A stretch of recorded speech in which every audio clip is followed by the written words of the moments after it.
It seems like you really like videos about cheap graphics cards.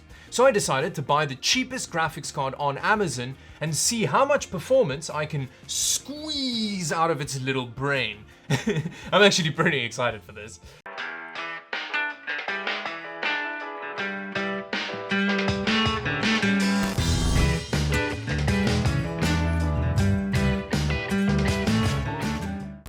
First things first, we have to actually figure out what the cheapest graphics card on Amazon is. Now this seems very simple, but it's actually surprisingly complicated because there are so many weird, fairly dodgy resellers when it comes to the lower end graphics cards on Amazon.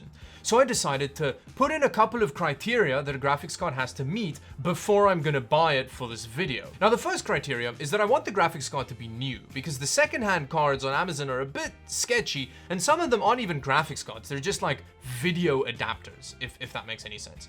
Going further than that, I actually want the reseller to be Amazon itself, just so that we can cut down the chance of it being like a dodgy fake card. And then the final criteria is that it shouldn't be like a refurbished version, which there are quite a lot of refurbished cards actually being sold by Amazon itself. Now this is fairly boring, but the graphics card that meets all of these criteria and is the cheapest graphics card on Amazon is actually an NVIDIA GT 710, and I've done 2 videos on that graphics card before. However, it is a different version of the GT 710. It's a worse version, which I'm not entirely sure why that exists. The normal GT 710 is like food poisoning, and then this version is like full-blown salmonella. Basically, in a less stupid way, the difference between the 2 graphics cards is the one I did a video on before was the 2 gig version of the GT 710, and this is the 1 gig version of the GT 710. So it actually has half the frame buffer.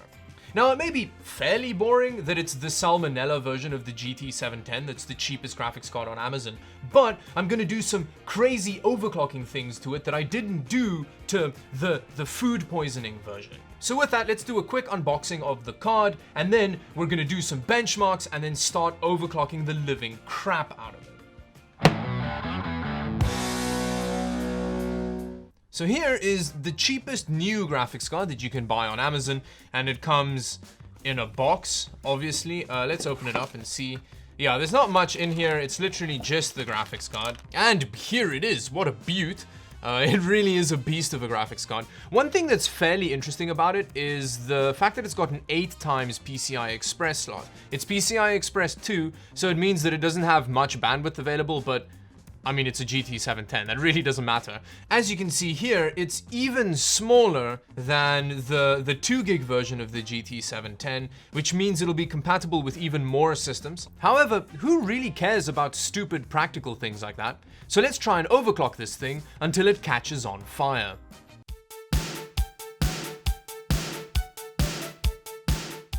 Here we have the system that I'm going to test the graphics card in. I'll list the specs for those of you that are interested, but one thing that's very important is because it's winter, the ambient temperature in the room is very low, and considering that there's very good airflow over the graphics card, we're going to have some pretty good temperatures for some heavy overclocking. In order to test the performance difference between the various stages of overclock, I'm going to use the built-in benchmark in CSGO. I know that this graphics card can handle it at low settings of 1080p. Unsurprisingly, just like the normal GT 710, the salmonella version sucks a fat one for gaming. So with the standard BIOS on this GT 710, I can overclock it by about 400 MHz on the core and 300 MHz on the memory, which is very similar to the overclock I could get on the 2 gig version of the card. However, we're gonna have to do some super badass level overclocking, which involves flashing a new BIOS onto the graphics card to be able to overclock it any further. The reason we need to do that is because the standard loser BIOS doesn't let you actually change the voltage settings, which means that I can't send more power to the GPU, which it needs at higher clock speeds.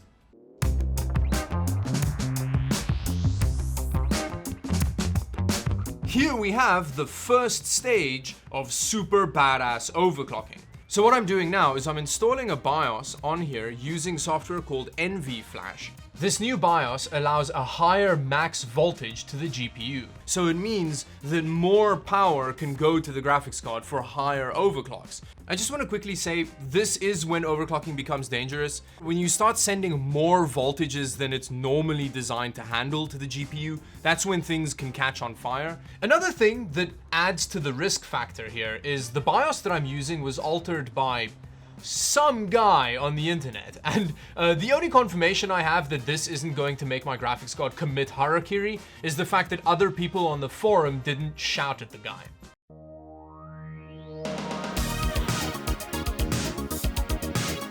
Here we have 1.45 gigahertz on the core, which is a massive overclock on this graphics card.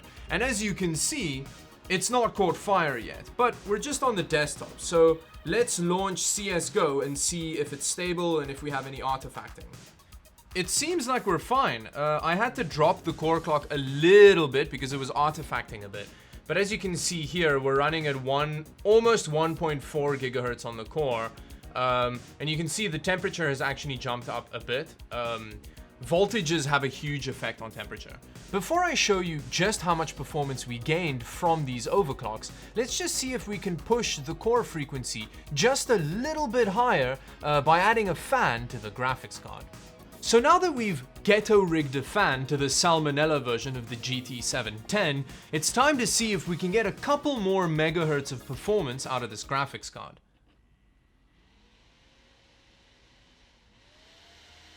And as you can hear, the fan is, it's pretty loud now.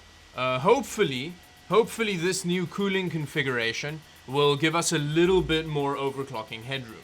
So it seems like it got us an extra, 13 megahertz on the core without it artifacting. I think we're looking good here. So what I'm gonna do is I'm gonna run the benchmark with this setting and see if we get any artifacting. And if that is kind of the limit that we've got from this GPU, that's still quite a lot. That's pretty crazy. It's more than a 50% overclock. So with that, actually, let me just... There we go, that's super annoying. Okay, so now that we've actually pushed it to the limit, I wanted to see if I could push it a little bit further. So I found something called the Kepler BIOS editor, which is supposedly designed to edit the BIOSes of a graphics card like the GT710. And I tried various configurations and various ways of doing it and editing various different BIOSes, and I couldn't get more than 1.187 volts from this card. So I guess that this is the maximum overclock we can get from this super badass overclocking method. Now the next step is the Chuck Norris level overclocking, but the Chuck Norris level overclocking involves soldering a power delivery, an external power delivery to this graphics card. And knowing me, the moment that I have to solder a bit of VRM to another bit of VRM, I'm definitely gonna either burn my house down or electrocute myself. And considering the fact that I don't have life insurance, I don't know if that's the best idea. Yeah, so I'm just gonna kind of leave it here. So with that, we need to see what kind of performance gains we got. Because I've been, hiding the benchmarks so that you watch till the end of the video. How very sneaky and YouTubery of me. But anyway, this is what we got.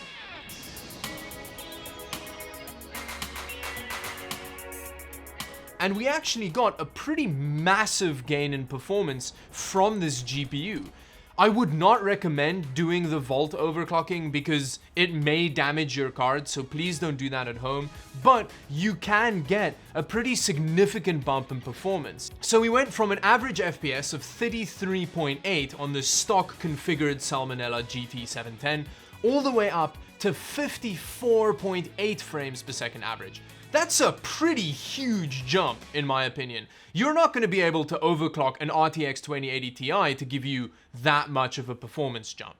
So it seems like the cheapest new graphics card on Amazon is a bit of a beast of an overclocker. And with that, it brings me to the end of this video. Now, I know it's a bit disappointing that I didn't go all the way up to Chuck Norris level GPU overclocking, but I think that's something that I need proper adult supervision for before I actually try myself. So let me know in the comment section below what you think of the overclocking prowess of the cheapest graphics card on Amazon, And yeah, thank you very much for watching. If you like this video, subscribe to the channel for more videos like this one. Follow me on Twitch, where I stream on Saturdays, on Instagram, Twitter, Discord, I think there's Reddit as well. And until the next video, thank you for watching. Bye-bye.